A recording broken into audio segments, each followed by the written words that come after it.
Hello बच्चों, आज हम लोग मैथ का प्रीवियस क्वेश्चन करने जा रहे हैं। ठीक है, आपको पता होना चाहिए कि पहले ऑब्जेक्टिव 100 क्वेश्चन था तो 100 में 50 बनाना था, तो कंपटीशन कहीं ना कहीं आसान था, मतलब बनाना आसान था। 100 में 50 बनाना मतलब ज़्यादा 50 क्वेश्चन एक्स्ट्रा आपको मिल जाता था, तो आराम से बनाता था बच्चा। 50 में 50 नंबर उठाता था। लेकिन आज ज़्यादा हो गया कंपटीशन। कैसे बोलिए सर, कैसे?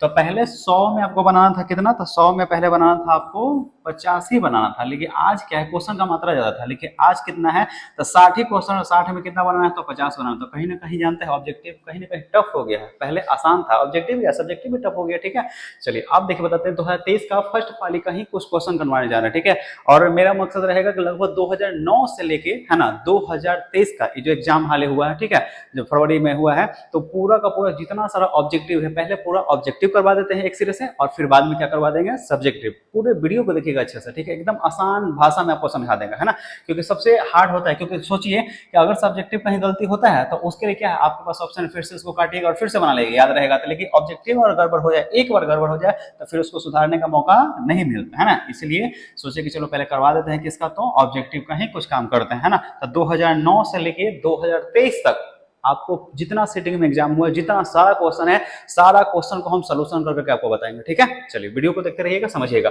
पहला क्वेश्चन लिखा गया है कि एक अर्धवृत्त को, अच्छे समझिएगा, ठीक है। लिखा गया पहला क्वेश्चन क्या है कि एक अर्धवृत्त है, एक अर्धवृत्त जिसकी त्रिज्या 3r है। एक अर्धवृत्त है जिसकी त्रिज्या कितनी है, 3r है, ठीक है। और अगर अर्धवृत्त है तो आपको पता होना चाहिए कि सर अर्धवृत्त में, सुनिए, देखिए अर्धवृत्त है तो इसका अर्धवृत्त का परिवृत्ति का आपका फॉर्मूला पता होना चाहिए। ठीक है, अर्धवृत्त हो गया, समझिएगा। तो एक अर्धवृत्त की त्रिज्या कितना है, 3r है, मतलब रेक्टेंगल, मतलब यहाँ कितना है तो 3r है, त्रिज्या 3r है। और बोला क्या कि उसमें कि उसकी परिमिति निकालना है, तो आपको पता होना चाहिए। बस नॉर्मल क्वेश्चन है कि अर्धवृत्त का शॉर्टकट बताते हैं, आप समझिएगा।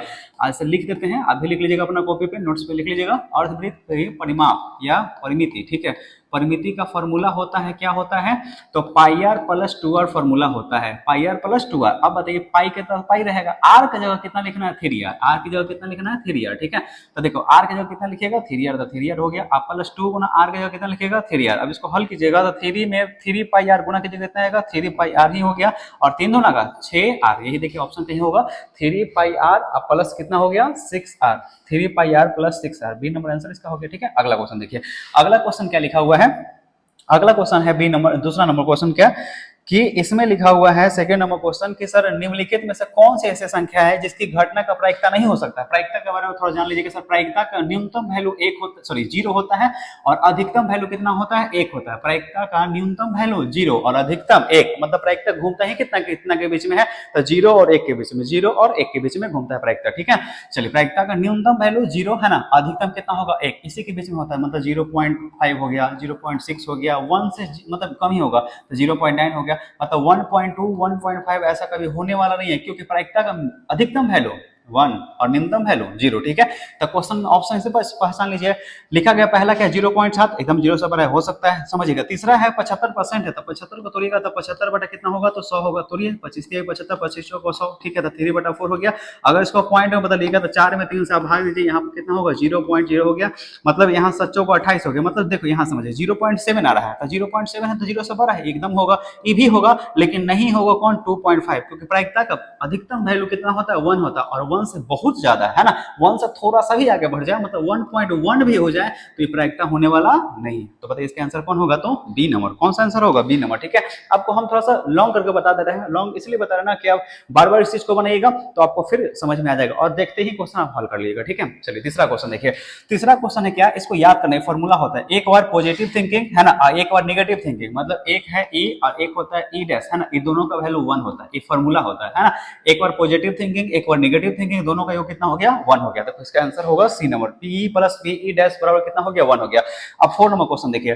4 नंबर क्वेश्चन लिखा गया है कि एक पासे को एक और फेंका जाता है तो 2 और नहीं आने के प्रायिकता, एकदम सिंपल क्वेश्चन। सुनिए, एक पासा को, एक समझिएगा, एक पासा को जब आप बिगिएगा, ठीक है, तो पासा में आपको पता होना चाहिए कि सर कुल कितने संख्या होते हैं, तो 6 होते हैं। क्या क्या होता है, 1 2 3 4 5 और 6 होता है। ठीक है, तो देखिए बताते हैं, जिसके बारे में बोलेगा, देखिए जिसके बारे में बोलेगा हमेशा ऊपर होता है, और ऐसे समझिएगा प्रायिकता का निकालने का सबसे अच्छा तरीका क्या होता है, सुनिए।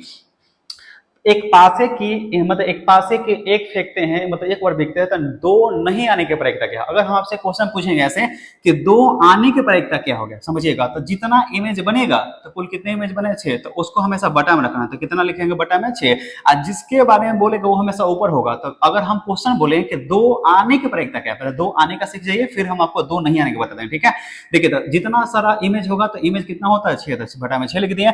और दो आने की प्रायिकता कितना था, दो कितने जगह, एक जगह है, इसलिए इसका आंसर कितना होगा 1/6। अब समझिएगा हम क्या बोले कि दो आने की प्रायिकता 1/6 है, लेकिन क्वेश्चन क्या बोला है कि दो नहीं आने की प्रायिकता। चलिए कोई बात नहीं, तो कुल कितने इमेज है 6 इमेज है। अगर दो नहीं आएगा तो आएगा क्या 1, और क्या आएगा 3, और क्या आएगा 4, और क्या आएगा 5, और क्या आएगा 6। तो कितने संख्या आएंगे, तो 1 2 3 4 5 है ना, अर्थात इसका आंसर कितना होगा 5/6। किसके नहीं आने की प्रायिकता, तो दो की नहीं आने की प्रायिकता। इसका आंसर क्या होगा, तो सी नंबर होगा, ठीक है। चलिए 5 नंबर क्वेश्चन समझिएगा। 5 नंबर क्वेश्चन है ताश का क्वेश्चन है, ठीक है। ताश तो हमको खेलने आता भी नहीं है, लेकिन बता देते हैं ताश के बारे में, ठीक है। ताश में कुल कितने पत्ते होते हैं, तो 52 पत्ते होते हैं। कितने पत्ते होते हैं, तो 52 पत्ते होते हैं। इसमें 4 होते हैं, क्या क्या होते हैं, देखिए इसका 4 प्रकार होता है। एक होता है बादशाह, एक होता है ठीकरी। एक मिनट रुक जाइए, हमें भी पता नहीं है इसके बारे में, थोड़ा सा इस क्वेश्चन के बारे में बता देते हैं।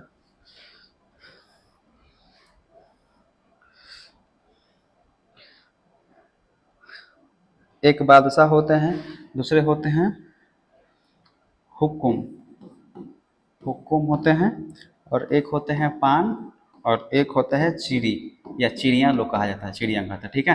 तो देखो इसका भी 13 होता है, इसका भी 13 होता है, इसका भी 13 होता है, और इसका भी 13, 13 कितना हो गया 52। और देखो ये बादशाह का भी जानते हैं, हर एक का 4-4 कलर होता है, ठीक है। मतलब इसमें काला हो गया, लाल हो गया, ऐसे होता है, समझ गए ना, ठीक है। काला हो गया, लाल हो गया। तो बादशाह का भी 4, मतलब लाल का भी 4 हो गया, और इसका भी कितना हो गया 4 हो गया। तो क्वेश्चन क्या बोला है कि अच्छी तरह से फेंटे गए 52 पत्तों की एक गड्डी में या जिसका एक पत्ता निकाला जाए तो इसका काले रंग का बादशाह होने की क्या प्रायिकता है, ठीक है। तो सुनिए काले रंग का बादशाह होने का क्या प्रायिकता होगा, समझिएगा। तो कुल 52 पत्ते होते हैं, तो बटा में 52 लिख दिए, है ना। इसमें देखो कैसे कैसे बांटे, तो 4-4 करके बांटे, है ना। बादशाह भी कितना हो गया, तो 4 हो गया, वो भी काला वाला, काला वाला 4 हो गया। तो 4 से काटिए कितना कटेगा 13 बार में, इसलिए इसका आंसर कितना होगा 1/13, 1/13 इसका आंसर आ गया, ठीक है। चलिए 6 नंबर क्वेश्चन समझिएगा। 6 नंबर क्वेश्चन क्या बोला है कि यदि 24 27 28 31 34 x 37 40 42 45 50 का माध्यिका 35 है तो उसका x का मान निकालिए। माध्यिका के बारे में बता दें आपको क्या, सबसे पहले आपको आरोही क्रम में या अवरोही क्रम में हमेशा सजाना है, तो ऐसे सजा हुआ देखिए 24 27 28 31 लग रहा है कि आगे की ओर बढ़ रहा है, तो सजा हुआ है। और माध्यिका में कहता है कि जो बीचों बीच में संख्या आएगा वही उसका माध्यिका कहलाता है, ठीक है। चलिए देखिए तो क्या वो संख्या पहले गिने, तो 1 2 3 4 5 6 7 8 9 10 11 संख्या। अगर 11 संख्या है तो जाहिर सी बात है बीच में कोई ना कोई संख्या होगा। तो अगर आगे से हम 4 अंक को काट दें, समझिएगा, आप पीछे से भी अगर 4 अंक को काट दें 1 2 3 4, ठीक है। तो देखिए यहाँ बचा कितना 34, और यहाँ बचा कितना इधर 37, ठीक है। तो इधर 34 भी खत्म हो गया, इधर 37 भी खत्म हो गया, इधर बचा बीच में क्या x है। x का वैल्यू कितना दिया हुआ है 35 है, इसलिए इसका आंसर भी कितना होगा, तो 35 हो गया, सिंपल हो गया। जो बीच में होता है संख्या वही उसका माध्यिका होता है, ये भी खत्म हो गया। चलिए अगले क्वेश्चन को देखिएगा, 6 हो गया। 7 नंबर क्वेश्चन, 7 नंबर क्वेश्चन बोला है क्या, अच्छे समझिएगा कि संचय बराबरता। अच्छा संचय बराबरता किसमें निकालते हैं, तो माध्यिका में निकालते हैं। लिखा गया संचय बराबरता सारणी किसमें निकलता है, तो माध्यिका में निकलते हैं, ये भी याद रखिएगा। अच्छा 8 नंबर क्वेश्चन तो बड़ी फेमस है, इसको याद ही कर लेना है, ठीक है। कि माध्य माइनस बहुलक, मतलब माध्य माध्यिका और बहुलक का संबंध कौन सा होता है, तो इस संबंध ऐसे ए वाला होता है कि माध्य माइनस बहुलक बराबर 3 इंटू माध्य माइनस माध्यिका, इसको याद करना है। नहीं तो इसका एक और फॉर्मूला होता है, एक और फॉर्मूला क्या होता है कि बहुलक बराबर, अच्छे से याद रखिएगा, बहुलक बराबर फॉर्मूला होता है कि 3 गुने माध्यिका, 3 गुने माध्यिका -2 गुने माध्य होता है, इसको याद रखना है हमेशा। बहुलक है ना, बहुलक अगर निकालना है तो माध्यिका को कितना से गुना 3 से, और माध्य को कितना से गुना 2 से, ठीक है। और दोनों को गुना करके क्या करना, तो बीच में घटाएगा तो किसका वैल्यू निकलेगा, तो बहुलक का। किसका वैल्यू निकलेगा, तो बहुलक का। किसका वैल्यू निकलेगा, तो बहुलक का, ठीक है। चलिए आगे चलते हैं, यहां समझिएगा ए भी खत्म हो गया, 8 नंबर भी खत्म हो गया, 9 नंबर क्वेश्चन समझना है। लिखा गया बहुलक वर्ग क्या होगा, तो सिंपल है, बहुलक वर्ग बड़ा मानता है जिसका बड़ा, तो वो बहुलक वर्ग भी होगा, ठीक है। इसमें सबसे बड़ा कौन है, तो 45 है, तो 45 के ऊपर देखिए कौन है वर्ग अंतराल, ठीक है, तो 20 से 30 है, इसलिए बहुलक वर्ग भी कितना होगा 20 से 30, बी नंबर आंसर हो गया, ठीक है। चलिए आगे देखिएगा, आगे लिखा गया यदि x + 2 2x + 3 4x + 5 और 5x + 2 का मान 18 है तो x का मान निकलना है। पहले लिखिए इसको। अच्छा कुल कितने संख्या है, तो 1 2 3 4 संख्या, ठीक है। तो इसको इसको लिखते हैं कि सर x प्लस 2 है, फिर कितना है तो 2x प्लस 3 है, और प्लस कितना है तो 4x प्लस 5 है, और प्लस कितना है 5x प्लस 2 सबको जोड़ दिए। अब बटा में कितना संख्या है तो शायद 1 2 3 4 संख्या था, है ना, तो 4 कर दिया, बराबर में क्या हो गया तो माध्य निकलता है, तो माध्य कितना दिया हुआ था 18। मतलब माध्य का फॉर्मूला होता है कि सभी प्रेक्षकों का योग बटा प्रेक्षकों की संख्या, तो प्रेक्षकों का योग मतलब सबको जोड़ दिए। अब बटा में प्रेक्षकों की संख्या कितना है तो 1 2 3 4, अब बराबर में कितना करते हैं माध्य, माध्य का मान कितना है 18, इसको जोड़िएगा तो x 2x कितना होगा 3x, 3 और 4 कितना हो गया 4 2 6 1 7 हो गया, 7 और 5 कितना हो गया 12 हो गया, तो 12x हो गया, आप प्लस जोड़िए 5 2 7 और 7 3 10 और 10 2 कितना हो गया 12 हो गया। हाँ बट्टा में कितना हो गया 4, बराबर में कितना बचा हुआ 18, तो इसके साथ इसे गुना कीजिए, है ना, तो गुना कीजिए 12x में 12x प्लस 12 में तो 1 से तो उतना ही आएगा, तो 12x प्लस 12 हो गया, और 18 चौको कितना होता है 72 होता है, ठीक है। अब 12x का मान निकालिएगा, ये पढ़िए 12 प्लस में पढ़िएगा तो माइनस में, तो घटेगा तो कितना बचेगा 60 बचेगा, इसलिए x का जब मान निकालिएगा 12x यहाँ पे, ठीक है, तो 60 बटा कितना होगा 12 के बार में कटेगा 5 बार में, इसलिए x का वैल्यू कितना आ गया 5, यही इसका क्या होगा आंसर, देखिए होगा ये नंबर आंसर, ठीक है। आगे देखिए अगला क्वेश्चन लिखा हुआ है कि सर बिंदु 15 8 की मूल बिंदु से दूरी क्या होगी, सिंपल है, मूल बिंदु से दूरी निकालना है, तो आपको बताया था क्या कि x square plus y square होता है, तो कर लीजिए, तो 15 का स्क्वायर कर लीजिए, ठीक है, और 8 का स्क्वायर कर लीजिए, है ना, तो 15 का स्क्वायर कितना होता है बताइए 225 होता है ना, और 8 का स्क्वायर कितना होता है तो 64 होता है, दोनों को जोड़िए तो 5 4 9 6 2 8 कितना होगा तो 289, कितना किसका होता है तो 17 का होगा, ठीक है, आंसर कितना होगा सी नंबर होगा। अगला क्वेश्चन लिखा गया है कि y बराबर 2x प्लस 3 का आरेख निम्न में से किस बिंदु से होकर गुजरेगा, एकदम सिंपल है, देखो यही समीकरण में x और y को बैठाना है, ठीक है, जैसे यहाँ लिखा हुआ है कि y बराबर 2x प्लस 3 है ना, तो पहला ऑप्शन लेके चलते हैं, पहला में 2 और 2 लिखा हुआ, अर्थात शुरू में x होता है बाद में y होते हैं, तो पता होगा एबीसीडी में पहले x होता है बाद में y होता है, तो x का मान दो y का मान दो। अब इसमें से देखिए x का मान रखिए y का वैल्यू आना चाहिए, मतलब x का मान अगर 2 रखेंगे तो कितना y का आना चाहिए 2 हल करने पे, ठीक है, तो 2 गुना x का वैल्यू कितना रखें 2 माइनस कितना हो गया 3, 2 दूना का 4, 4 में से 3 घट कितना आ गया 1, आना कितना चाहिए था 2 लेकिन आया कितना है 1 है, तो ये होने वाला नहीं है, तो ये भी नहीं होगा। अगर सबको रखिएगा तो फाइनली हमको लगता है कि डी नंबर आ जाना चाहिए, हम चेक करते हैं डी नंबर, ठीक है, डी नंबर में लिखा हुआ क्या है समझिएगा, डी नंबर में लिखा हुआ है कि 5 और 7 है, तो अर्थात x का वैल्यू कितना हो गया 5 और y का वैल्यू कितना हो गया 7 हो गया। अब समीकरण है कितना, तो समीकरण है y बराबर 2x प्लस 3 है, तो यहाँ रखिएगा तो y बराबर 2 गुना x का वैल्यू कितना है 5 है माइनस 3 का 3 हो गया, ठीक है, तो हल कीजिएगा तो 5 दूना का 10, 10 में से 3 घट गया कितना आ गया 7 आ गया, देखिए तो y का वैल्यू 7 आ गया, तो यही इसका क्या हो गया फाइनल आंसर, है ना, ऐसे बनाना है, ये ना कि पूरा लंबा चौड़ा ग्राफ बना रहा है, ऐसा करना नहीं है, ठीक है। आगे देखिए आगे लिखा गया है क्या कि x अक्ष पर वह बिंदु ज्ञात करिए जो -2 और 0 और 6 और 0 से समदूरस्थ है ना, देखिए यहाँ x अक्ष पर निकालना है, तो आपको पता होना चाहिए सर x अक्ष पर जब भी पूछे तो y का मान 0 होता है, x अक्ष पे पूछे तो y का मान क्या हो गया 0।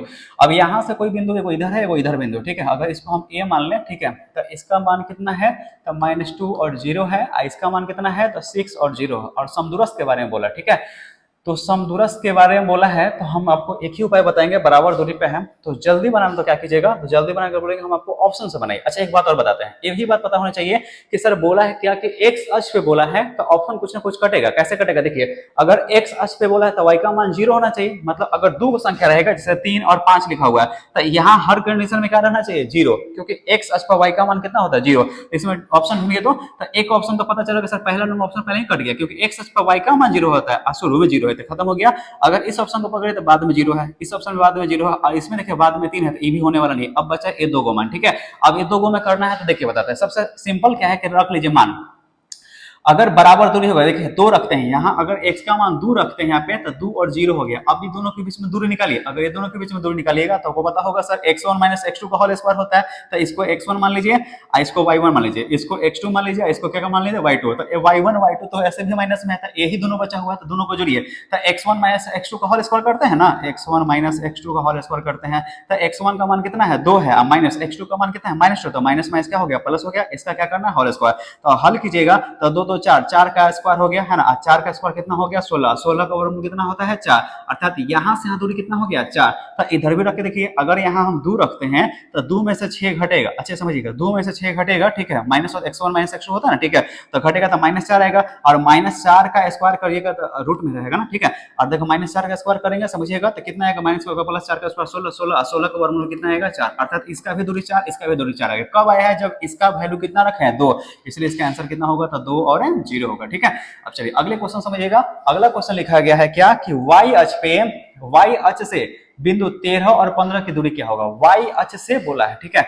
अच्छा देखो ऐसे होता है, इसको बोलते हैं वाई अक्ष, इसको बोलते हैं एक्स अक्ष, ठीक है। तो बोला है कि वाई अक्ष से बिंदु 13 और 15 की दूरी क्या होगा, ठीक है। तो वाई अक्ष से बोला है तो अच्छा वाई अक्ष से, देखिए एक्स अक्ष से बोलता तो वाई का मान निकालते हैं, वाई अक्ष से बोलेगा तो एक्स का मान निकालेंगे। तो अब बताइए शुरू वाला को हम कहते हैं एक्स, बाद वाला को वाई, तो वाई अक्ष से कहा तो एक्स का वैल्यू कितना होगा 13, इसलिए इसका आंसर कितना होगा तो 13 हो गया, याद रखिएगा, ठीक है। ये सब थोड़ा छोटा छोटा क्वेश्चन सब समझना है। आगे लिखा गया क्या कि सर किसी बिंदु के व्यास के सिरों के निर्देशांक -10 और 6 है, 6 और -10 है, तब वृत्तों के केंद्र के बीच में निर्देशांक निकालिए। सिंपल है 15 नंबर क्वेश्चन। देखिए ऐसे है, सर्किल है, यहाँ से ऐसे हम रेखा खींच देते हैं, एक सिरा यहाँ ए मान लेते हैं, एक सिरा बी मान लेते हैं और बीच में एक और कोई बिंदु है, ठीक है।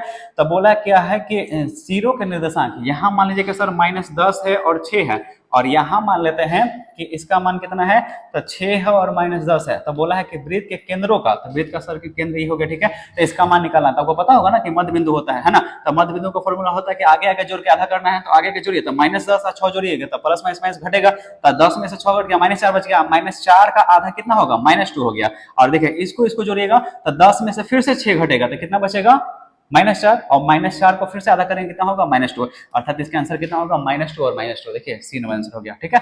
आगे समझिएगा, अगला क्वेश्चन लिखा गया है 16 नंबर क्या कि किसी त्रिभुज के अच्छा समझिएगा, किसी त्रिभुज के शीर्षों का निर्देशांक इतना इतना इतना है तो केंद्रक निकालना है। सिंपल है, देखो पहले त्रिभुज बना लेते हैं, ए है, ये बी है, ये सी है। तो ए का मान